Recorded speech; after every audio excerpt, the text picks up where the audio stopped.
네, 이원재 끝내주는 경제, 정치가 경제다 시간입니다. 정치를 잘 알아야 경제의 흐름을 잘 읽으실 수 있습니다. 그 흐름을 읽는 방법을 알려주실 두 분 모시겠습니다. 장성철 소장님 그리고 김준일 평론가님 어서 오세요. 네, 안녕하세요. 네, 반갑습니다.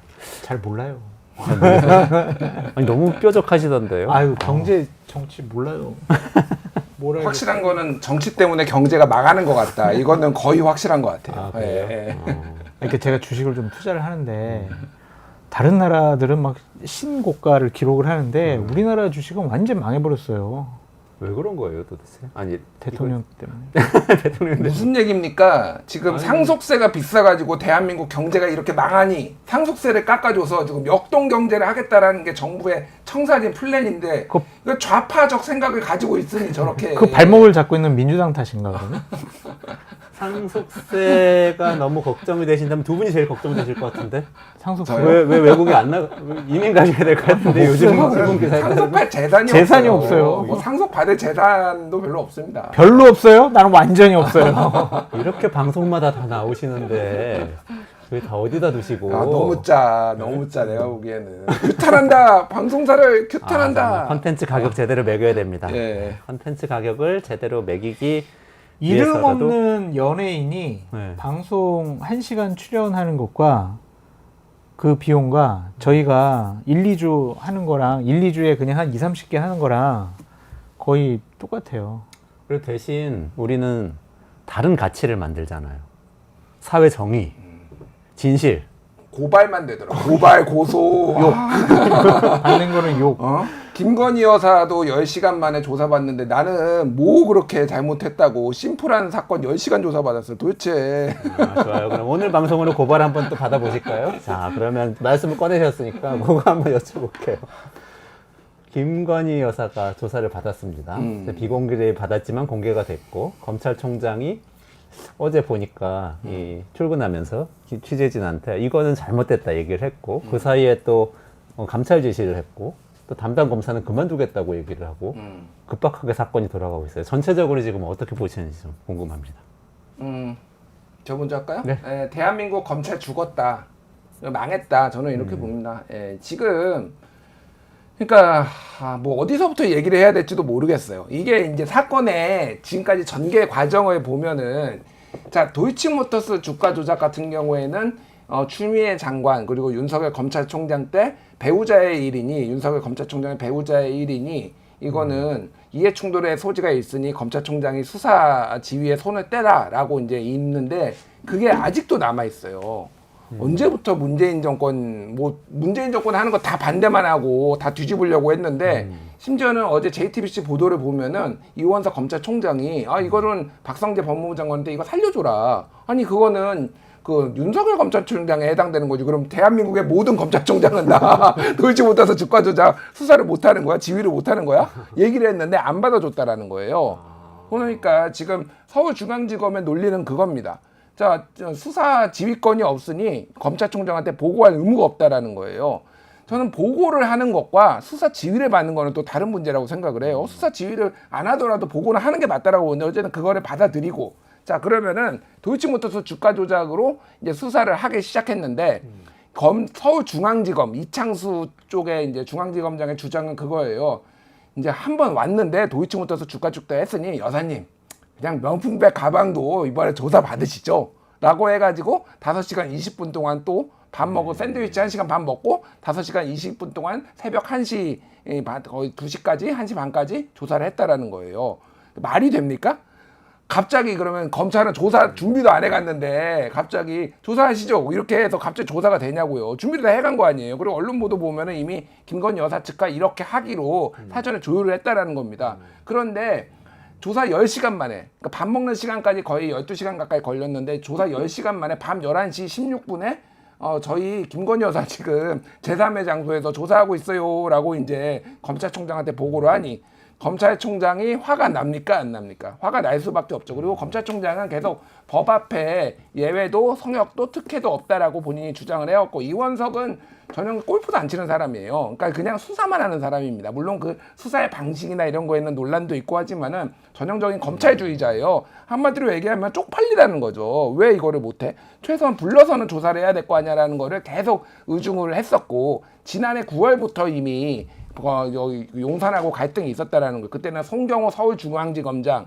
근데 이게 다 원래 한 팀이었거든요. 한동훈 법무부 장관하고 이원석 검찰총장, 송경호 중앙지검장이 옛날에 다 특수부에서 같이 했었던 사람인데, 김건희 여사 불러서 소환 조사하는 거, 그것도 공개 소환 조사 포토라인을 세우는 것도 아니고 비공개로 합시다라고까지 거의 제안을 했는데도 안 받았다라는 거예요. 그런데 이런 식으로 몰래 뒤통수를 치고, 그러니 이원석 총장 입장에서는 열받을 수밖에 없는 거죠. 그러니까 야, 감찰 지시해라고 하는 건데, 9월 15일이 임기거든요.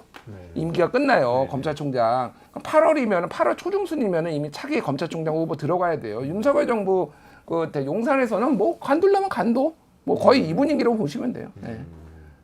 지금 근데 뭐 감찰부 조사 지시하고 이런 거는 뭔가 버티면서 뭔가를 바로 잡아 보겠다 이런 움직임은 아닌가요? 바로 잡을 수가 있을까요? 감찰 지시해서 그냥 최소한의 항변이 아닐까? 검찰총장이 할 수 있는 게 별로 없잖아요. 공개적인 반발, 이거 잘못된 것 같아요. 그거랑 그냥 내부적인 감찰 지시 잘못된 것 같아. 이거지 실질적으로 뭘 바로 잡을 수는 없잖아요. 김건희 여사 수사 뭐 조사 결과를 딱 보고 야 이거 미진한데 재조사해, 이러한 지시까지 내릴 수가 있을까라는 좀 생각이 들어서, 저는 뭐 검찰총장이 뭐 버티기 하고 임기까지 채우고 중간에 그만두고 이런 것들을 별로 대통령실에서는 신경 안 쓸 것 같아요. 뭐 하든지 말든지 뭐 이럴 것 같고, 그 마음의 기저에는 이런 게 있는 것 같아요. 감히 그냥 뭐 대검 기획부장 뭐 이런 거 시켜줬었는데, 검찰총장 시켜주는데 우리랑 호흡을 안 맞추고 감히 여러 가지 대들어 김건희 여사를 수사하겠다고, 이런 마음인 것 같아요. 그래서 과연 이제 이 정권에 계신 분들이 정의, 공정, 상식, 법 이런 것을 머릿속에 두고 있느냐, 왜 김건희 여사한테는 예외를 둬야 되느냐, 그런 비판이 앞으로 더 거세질 것 같습니다. 근데 이제 검찰총장이 예전에 윤석열 검찰총장처럼 뭐 결기 있고 의기가 있고 스토리가 있는 분은 아니잖아요. 권력에 굴하지 않고 그냥 정의로운 검사의 상은 아니잖아. 그냥 조용한 스타일 아니에요. 그래서 이분이 또 어떤 선택을 하더라도 그렇게 국민적인 울림이나 영향은 없을 것 같다라는 생각이 듭니다.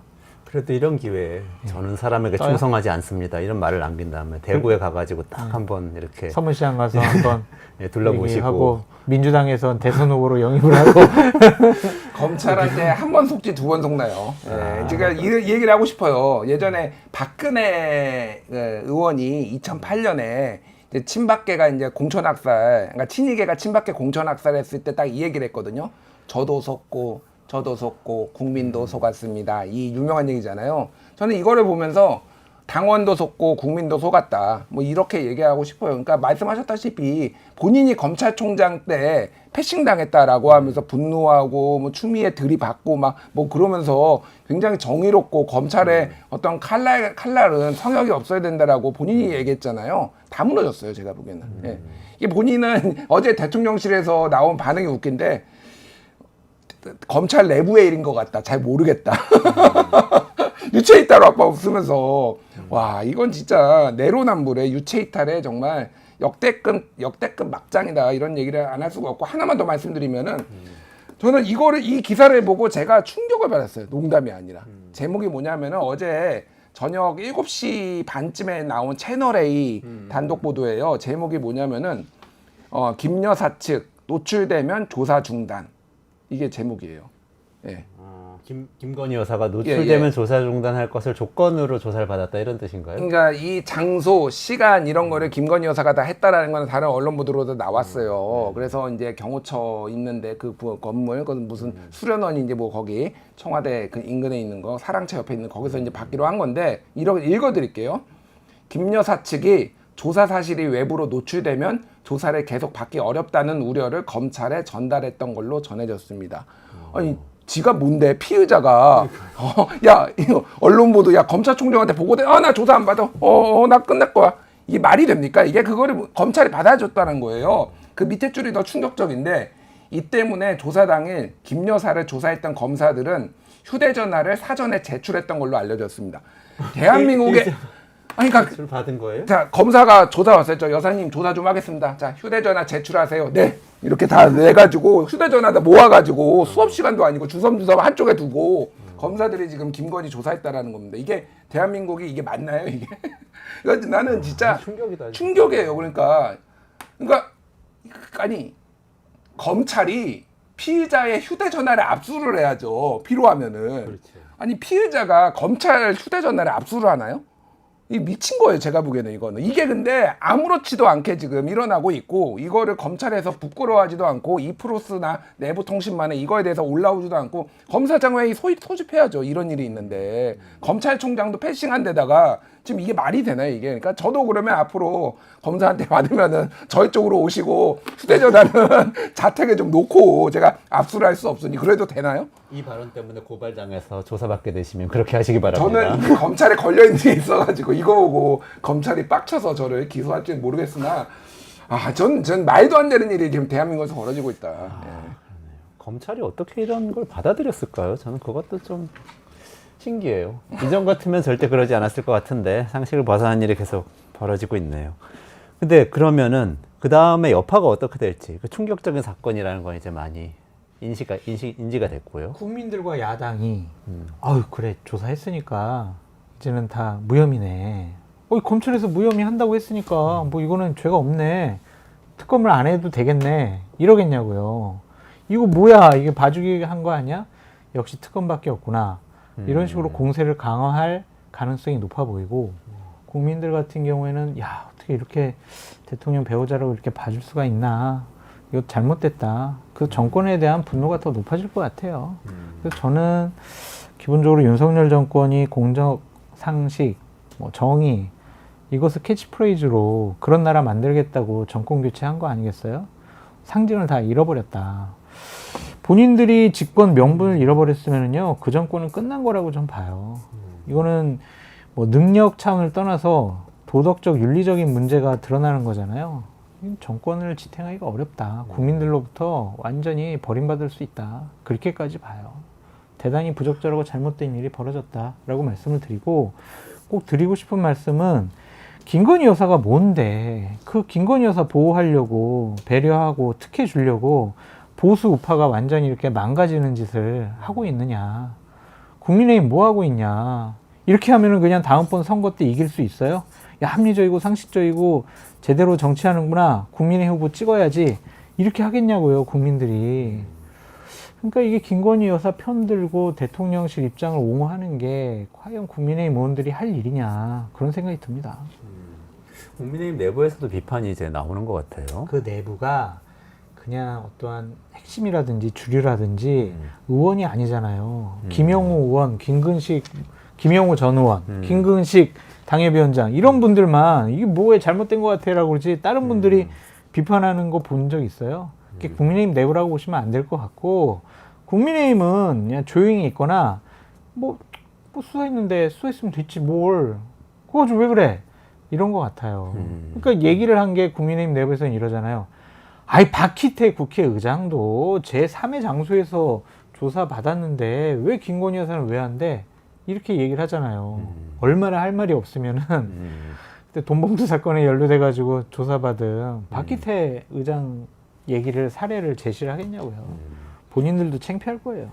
그러니까 이거는 비슷한 사례하고 비교를 해야죠. 그러니까 대통령 배우자 혹은 가족 이게 전에 사례들이 어떻게 됐느냐 이거를 봐야 되는데 예를 들면 2004년에는 전두환 그 비자금 때문에 이순자 여사가 이미 이제 퇴임을 한 그러니까 전 여사죠. 그러니까 전 여사란 말은 거의가 현직이 아닌 상황인데 비공개지만 소환 조사 받았어요. 피의자가 아니고 참고인이었음에도 불구하고 대검 중수부였나 중앙지검이었나 나가서 조사 받았고 2009년에는 박연차 게이트로 권양숙 여사가 이미 이때도 퇴임한 때였죠. 그러니까 그때도 부산지검에 가가지고 소환 조사 받았습니다. 비공개였지만은 왜냐면 참고인이었기 때문에. 그 외에 예를 들면은 경호법에 보면은 대통령 가족도 다 경호 대상이에요. 그 아들들도 경호 대상이잖아요. 그러면은 그 YS 아들 김현철, 그러면은 뭐 DJ 아들 김홍업, 김홍걸, 그리고 그 저기 MB 아들 이시영 다 중앙지검이나 다 나가가지고 대검 중수부 가서 다 포토라인 서고 다 받았어요. 진짜 100번, 1000번 양보를 해도 비공개 소환 조사는 할 수 있더라도 그거는 검찰청에서 해야죠. 사례가 없어요. 그러니까 이게 어떻게 이런 일이 있을 수 있죠? 그러면은 이 분노를 김준일 평론가님, 장성철 소장님의 분노를 국민들도 많이 공유를 하고 있을 것 같아요. 그러면은 그 지지를 얻고 국회에서는 특검으로 가겠죠, 빠르게. 그렇게 전망해야 되는 거죠. 당장 김건희 여사 특검을 바로 진행시키겠다라고 얘기를 하고 있잖아요. 그래서 이건 속도가 좀 빨라질 것 같고 그것을 또 방어한다고 국민의힘은 또 물리력 동원을 하고 또 국민의 반감을 사는 여러 가지 얘기를 할 거고. 와, 제목 죽이네요. 측천무를 위한 검찰의 탬버린. 저게 누가 뭐 워딩이겠지 저거는. 예, 저거 누군가가 워딩을 저렇게 뽑아. 저는 저 기사는 아직 못 봤는데. 조국 대단하네요. 대표가 측천무라는 표현을 썼어요. 예. 그런데 측천무를 활용한 여러 가지 이제 아니 그러니까요. 발언이 나오고 있는 거죠. 그러니까 이거는 황후예요. 황후. 왕후도 아니고 황후다. 제가 보기에는. 왜냐면은 뭐 권력이 그러니까 윤석열 대통령을 보호하려는 것보다 김건희 여사를 지금 보호하려는 게 훨씬 더 강해요. 모든 그리고 수단이 다 어떤 권력이 다 그러니까 대한민국의 권익위가 조롱거리가 됐잖아요. 지금 그럼 지금 300만 원 받아도 되는 거냐 명품백 막 도배가 됐거든요. 그러니까 권익위라는 기관을 완전히 바보로 만들었어요. 이게 김건희 하나 보호하겠다고. 그러니까 이게 말이 되나요? 그 이원석 총장이 말한 건데 저는 이거 명언축에 드는지 모르겠는데 법 위에 한 사람도 있어서는 안 된다. 법 위에는 한 사람도 있어서는 안 된다. 그렇죠. 그렇게 얘기를 했더라고요. 권력은 바뀔 수가 있고 정권도 바뀔 수가 있지만 대한민국이 수십 년간 지탱해온 시스템은 누군가 한 사람에 의해서 바뀌거나 변경돼서는 안 되잖아요. 근데 이번에 그런 모습들이 계속 보여져서 과연 저분들이 대한민국이라는 이러한 시스템을 뭐 본인들이 존중을 하고 지키려는 의지가 있는 것이냐 그런 생각까지 들어요. 그냥 내가 대통령이니까 내 마음대로 하는 게 뭐가 문제야 라고 생각을 하는 것 같습니다. 정말 창피하고 부끄럽습니다. 근데 일단 일정으로 보면은 내일 민주당은 지금 양대 특검법, 김건희 특검법, 한동훈 특검법 두 개 다 이제 회부하겠다는 얘기를 하더라고요. 네. 그러면은 한동훈 후보가 당대표 이제 되겠죠 아마? 네. 되겠죠. 된다면 바로 이제 시작되는 건데 어떻게 될까요? 그 대통령 탄핵 청문회도 바로 다음 날로 걸려 있고. 김건희 여사 특검 관련해서는 저는 뭐 검찰에서 제대로 조사 수사가 진행되지 않고 있고 검찰 잘 나가던 검사의 배우자였기 때문에 제대로 수사가 진행이 안 됐기 때문에 특검을 통해 가지고 여러 가지 사실관계를 밝히는 게 맞다고 보여지는데 한동훈 특검을 하는 거는 그냥 여당 당대표를 창피해 주기 위한 정쟁의 수단으로 이용하는 것이 아닌가 좀 그런 생각이 들어요.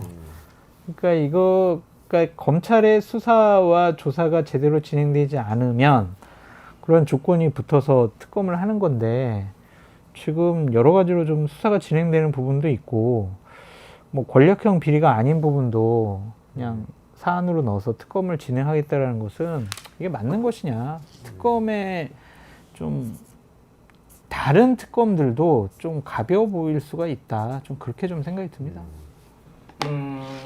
김건희 여사 특검은 저는 무조건 가야 된다고 보고요. 지금 나와 있는 것 중에 더 들어가야 되는 것도 몇 개 있다. 저는 이렇게 봅니다. 그래서 뭐 이거는 피할 수가 없는 거고 한동훈 특검은 지금 자녀 입시 비리 경찰에서는 무혐의 종결 처리를 했지만은 이게 도저히 상식적으로 말이 되느냐. 제가 예전에 이거는 팩트체크 기사도 장문의 기사를 썼어요. 그러니까 그냥 이게 표절이에요. 그냥 제가 보기에는 표절입니다. 그 표절기 그거까지 돌려봤어요. 심지어 그래가지고 지금은 다 없어져 있는데 지금은 이제 다 내리거나 학교 갔거든요. 네. 미국에 있는 학교 갔는데 어쨌든 문제가 있어요. 제가 보기에는 이게 이제 그러니까 뭐 저기 조지타운 조국한테 걸었듯이 조지타운데 입시 비리 그러니까 업무방해 이런 걸로 거는 거는 제가 봐도 좀 졸렬한 실수도 있겠지만은 이거를 정말로 아무 문제가 없다라고 얘기를 하는 거는 제가 문제가 있는데 어쨌든 이거가 하나가 있고 또 하나는 윤석열 검찰총장 징계 취소와 관련해서 법무부가 그때 붙었거든요.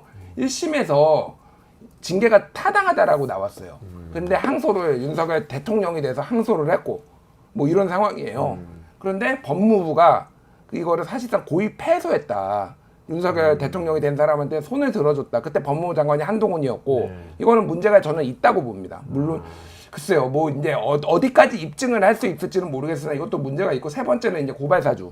이거는 이제 아직 진행 중인데 손중성 검사가 지금 1심에서 이제 유죄가 나왔고 이 부분에 있어서 한동훈 당시 검사가 상당히 깊숙하게 여러 정황 증거들로 좀 있으니까 수사를 해볼 수도 있겠다라는 건데 여기에 댓글 의혹이 있는 거, 댓글팀 운영 의혹. 근데 이게 저는 이제 여러 가지 좀 고민의 지점이 있는 것 같아요. 저는 할 수도 있다라고 보는데 정무적으로 이거를 다 했을 때 이제 소위 말해서 이 특검들이 다 동시에 잘 굴러갈 수 있느냐. 그리고 지금은 한동훈 쪽으로부터 균열을 내야 되는 상황인 것 같은데 민주당 쪽에서 보면은 소위 말해서 이탈자를 만들어야 되잖아요. 네네. 108명 중에서. 근데 그거를 한동훈 특검을 운영을 했을 때 그게 잘 될 것이냐.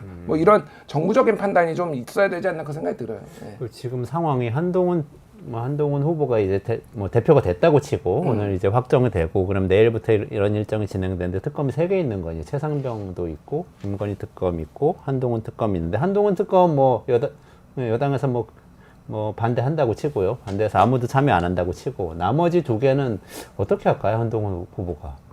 한동훈 특검을 일단 모두가 반대를 할까? 그것도 그래요? 그것도 의문이에요? 친윤들이 찬성할 수도 있어요. 그래요? 네. 대통령이 거부권을 행사 안 할 가능성도 배제할 수 없지만 정말요? 그거는 가능성은 낮아요. 아니, 그거는 설마. 그건 싸우자는 전쟁하자라는 거기 때문에 그러면은 최상병 특검도 통과시켜 버리고 이런 이상한 근데 너무 난장판다. 나중에 재투표할 때는 익명이잖아요. 네. 친윤들 이를테면은 나경원 원희룡 측에 있었던 사람들 정말로 다 한동훈 특검에 부결을 던질까? 알 수 없어요. 알 수 없는데 지금의 싸움의 연장선상이 계속되면은 상당히 당의 내용이 있을 수도 있고 그러니까 이게 어디에서 어떻게 균열이 날지를 지금 정확하게 모르겠어요. 솔직히 얘기하면 좀 예측 불가능한 상황이다 지금은. 균열의 징후가 있고 한동훈 특검이 균열이 될 수 있는 어떤 아니, 기로가 될 수 있다. 최상병 특검도 이를테면 한동훈 측에 19명 의원이 지금 있다라고 했잖아요. 현역 의원들이. 그들이 그러면 일사불란하게 우리는 최상병 특검 해야 됩니다라고 이렇게 한동훈 안이 나오면은 그걸로 갈 것인가? 한동훈 안은 나올 수가 있는 것인가?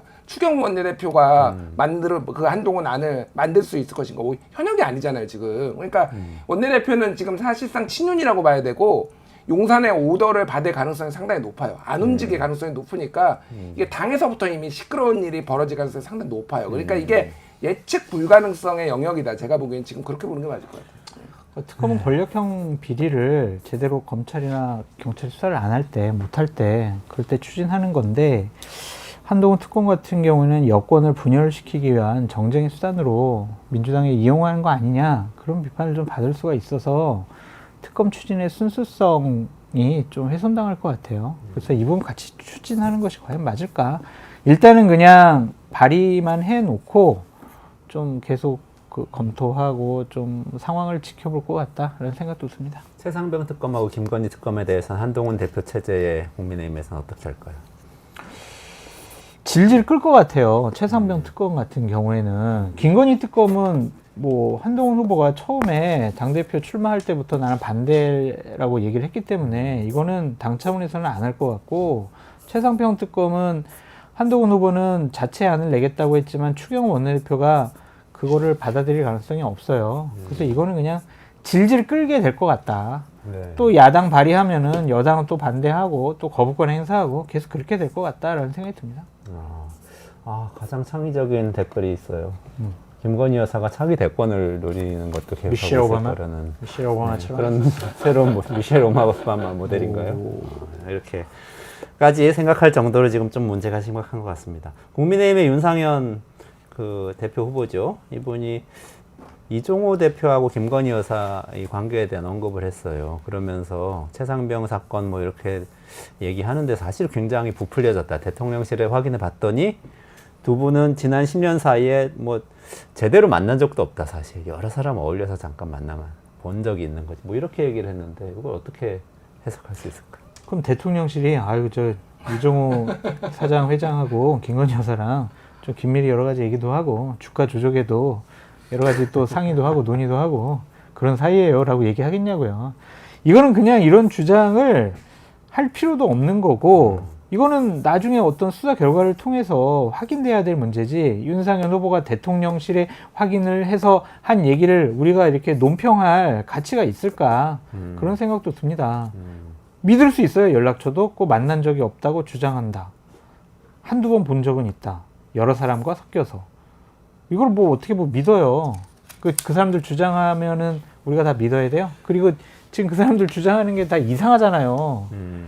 깜빡 잊어가지고 그냥 디올백도 안 돌려줬다고 하는데 이걸 우리가 어떻게 믿냐고요. 언급할 가치가 없을 것 같아요. 뭐 수사해보면 알겠죠. 수사해보면 알겠는데 이종호 씨는 이제 도이치모터스 주가 조작으로 수사받았잖아요. 갔을 때 폰을 다 교체를 했더라고요. 연락도 안 하고 뭐 김건희뿐만이 아니라 왜 뭐 다른 해가지고 했는지 뭐 감춰야 되니까 연락처가 나오면 안 되니까. 그러시네요. 증인 선서 안 하시고. 예, 뭐 그런 거예요. 그런 거고. 그러니까 저는 이제 도이치모터스 주가 조작 잠깐만 얘기를 하면은 도이치모터스 주가 조작은 김건희 여사랑 아무런 관련이 없다라고 얘기를 하잖아. 피해자다. 그냥 맡겼는데 내가 현금이 한 50억 있는데 그 중에서 한 60%인 한 30억 원 정도를 그냥 믿고 맡겼어. 계좌에. 그래서 알아서 투자해달라고 했어. 그런데 얘들이 이 돈 가지고 나는 아무것도 몰랐는데 막 거래를 하더니 사기를 쳤어. 그렇게 좋은 사람들이 있어요. 돈도 벌어주고. 그런데 마지막에 보니까 김건희, 최은순 합쳐가지고 23억이 남아있어. 이런 사람 좀 찾아줘라, 제발. 뭐 사기를 하든 나는 모를 테니까 알아서 내 돈 23억만 좀 불려줘, 그냥. 근데 이런 분들, 그게 이제 대표적인 게 이종호잖아요. 좋은 분이죠. 훌륭한 분이에요. 이런 사람이 어딨어. 알아서. 모르는 그냥. 사람인데. 모르는 잘 사람인데. 모르는데. 지가 그냥 입출금 다 한 거야. 하고 투자도 다 해가지고 23억 원을 불려줬어. 연락을 안 했을까, 진짜?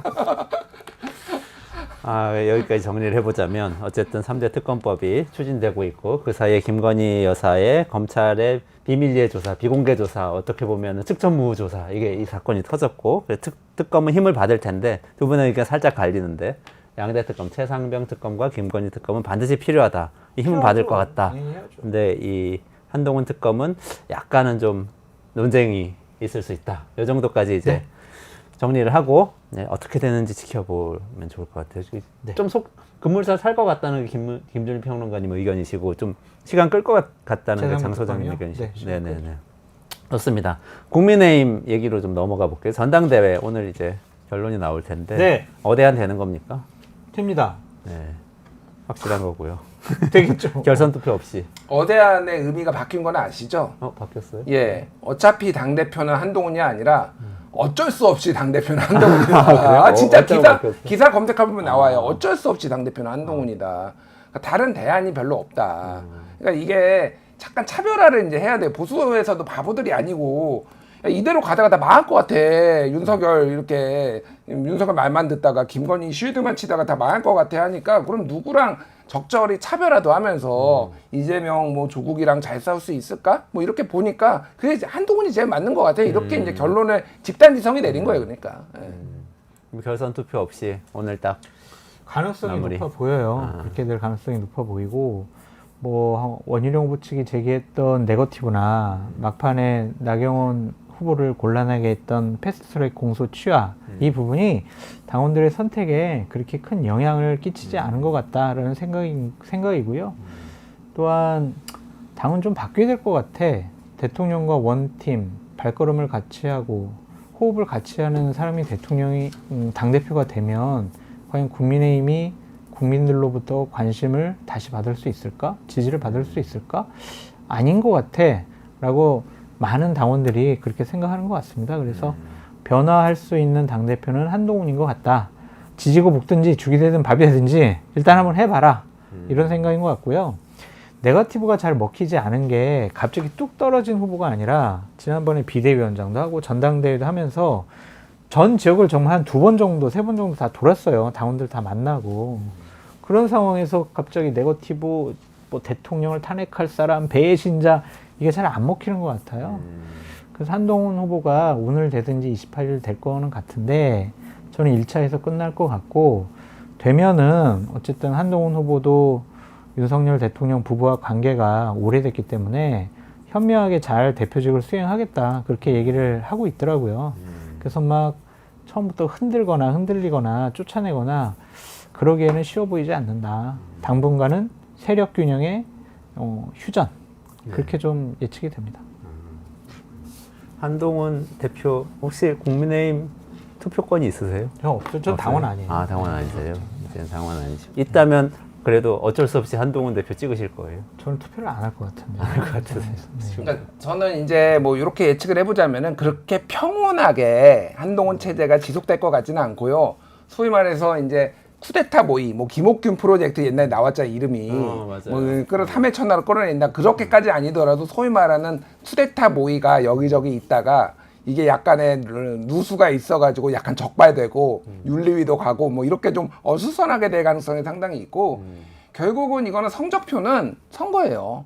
당대표들이 자기 임기 못 끝낸 거는 거의 다 본인이 막 무슨 사법 리스크 엄청 생기고 뭐 이런 거 빼놓고는 다 선거입니다. 그러면은 지금 올해 10월 달에 보궐선거가 있는데 이거는 그냥 시의원 선거 뭐 이런 거예요. 그리고 호남에서 열리는 거니까 여기에서는 조국혁신당과 민주당이 후보를 내서 특히 호남에서는 조국혁신당이 엄청 많이 나왔거든요.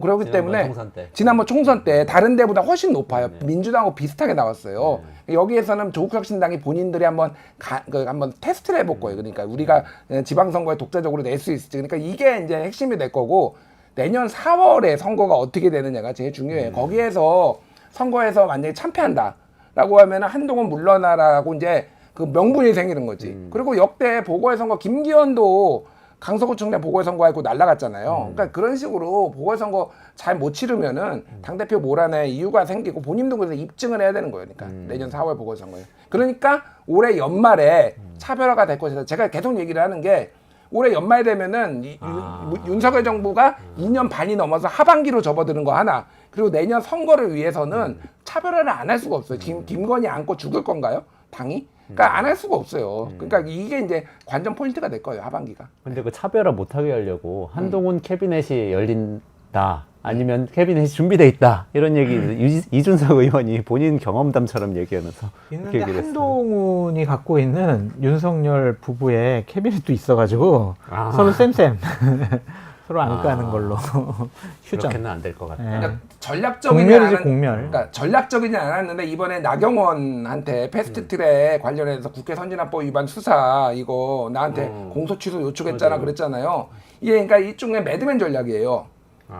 나 미치광이 전략. 나 건드리면은 무슨 짓 할지 몰라. 나 건드리기만 해봐. 그러니까 의도적이진 않았다고 봐요. 준비는 해놨는데 그냥 툭 튀어나온 것 같은데 어쨌든 약간 그런 상황인 거죠. 그러니까 이거는 완전히 달라요. 그러니까 얘기했듯이 한동훈도 이미 준비를 하고 있고 뭐 이미 언론에 막 찌라시에 김옥균 프로젝트 나오고 막 이러고 있는데 가만히 있을 거. 그리고 이준석이 뒤통수 맞아가지고 당대표 물러난 것도 봤는데 약점은 서로 다 주고 있고 문자 전화 통화 내역 다 가지고 있고 뭐 이런데 심지어는 뭐 이제 자폭할 수도 있어요. 진짜 최악의 경우에는. 근데 그래도 진짜 탄핵일 텐데 자폭을 하면. 근데 차별화 하려고 하는 낌새가 있으면은 대통령이 어떻게든 막으려고 할 거 아니에요. 어떻게 막을 수 있어요? 근데 한동훈이 바보가 아닌 이상 집권여당 당대표가 대통령하고 막 차별하고 티격태격 갈등 싸우면 당대표직 오래 유지 못하고 본인의 정치 생명도 아슬아슬 할 거다라는 것을 알 거예요. 그래서 좀 설득도 하고 좀 협박하고 압박도 하면서 좀 상황을 좀 끌지 않을까. 그러니까 많은 분들이 예측하는 것처럼 뭐 급속한 갈등 뭐 그러지는 않을 것 같아요. 급변 사태가 일어난다 안 일어난다 지금 두 분은 아니 그러니까 제가 급변 사태가 지금 일어나는 게 아니라 작은 쿠데타 모의가 이렇게 있겠지만은 다 진압이 될 거고 저는 연말에 봐라. 올해 연말에 봐라. 계속 얘기 드립니다. 연말 보고 내년 4월 결과 이 보궐선거 결과를 보자. 마지막으로 한 말씀씩만. 너무 국민의힘만 우리가 사랑하는 것 같아서 민주당의 전당대회 노관심이에요. 어떻게 노관심. 보세요? 일단 말씀해 주시죠. 최고위원 뭐 당대표는 뭐 90 몇 당대표하고 프로고 이재명 대표가 될 최고위원 거고 선거는 뭐 조금 다르다고 득표율보다 투표율이 어느 정도 될 것이냐 그걸 한번 지켜봤으면 좋겠어요. 투표율이 저조해가지고 한 38% 40%안 되면 야 이거 이재명 대표 정통성이 있을까? 60% 이상 투표를 안 했는데 투표하지 않은 당원들의 마음은 어떤 것인가? 이재명 당대표를 그렇게 호의적으로 생각하지 않는 거 아닌가? 그럼 이재명 대표와 당원들의 전폭적인 지지를 통해서 당대표 되겠다고 보기는 어렵다. 이렇게 평가할 수 있을 것 같고 최고위원들은 뭐 하여튼 이재명 당대표 대통령 만들고 사법적인 리스크로부터 재판 리스크로부터 잘 방어하는 사람을 잘 싸울 수 있는 사람을 당원들이 선택을 하시겠죠. 정봉주 전 의원이 지금 1등 하고 있는 거에 대해서는 어떻게 생각하세요? 동정 여론이 있었고 또한 윤석열 정권과 잘 싸울 수 있을 잘 거라는 싸울 좀 수 생각이 있어요. 들고 또한 인지도가 높기 때문에 당원들이 선택하는 것이 아닌가라는 생각이 들어요. 그러니까 이런 거 보면 옛날에 당 대표하고 친하면 뭐 이렇게 당에서 요직을 맡고 이런 문법이 좀 깨진 것 같은 느낌도 들어요. 뭐 원래 근데 최고위원 선거는 약간 그 인지도 싸움이 있어요. 그리고 최근에 이제 누적된 것도 중요하고 최근에 얼마나 눈에 띄느냐가 되게 중요하거든요. 네네. 김병주 1등이 정봉주고 동정 여론 있잖아요. 이번에 공천 날라가서 뭐 그런 것도 있고 2등이 이제 김병주 사성 장군 출신인데 정신 나간 국회의원들 최근에 막 뭐 소리 지르고 그랬죠. 대정부 질문에서. 그리고 이제 국방위에서 굉장히 많은 활약을 했잖아요. 지금 최상병 특검 뭐 등등 해서 3등이 전현희 국민권익위원장부터 해가지고 그냥 탄압받은 서사가 지금 한 1년 동안 쌓여 있어요. 그러니까 최근에 언론 노출이 굉장히 많은 거고 상대적으로 더 가까운 친명이라고 불렸던 강선우 의원이라든지 뭐 김민석 의원이라든지 김민석은 워낙 인지도가 높은 의원이긴 하지 사선 의원이긴 하지만은 뭔가 뭘 했는지 몰라요 사람들이. 그러니까 이거는 정확하게 인지도와 전투력 이거를 이제 본다라고 보면 될 것 같아요. 맞아요. 이거 봐요. 이게 큰일 났어요. 왜요? 민주당 얘기 시작하니까 접속자가 막 줄어들고 있어요. 자, 이거 좀 정신 똑바로 차리고 잘 좀 해주시기 바랍니다. 예. 네, 오늘 정치가 경제다 시간에 또 좋은 이야기 많이 해주신 장성철 소장님 그리고 김준일 평론가님이었고.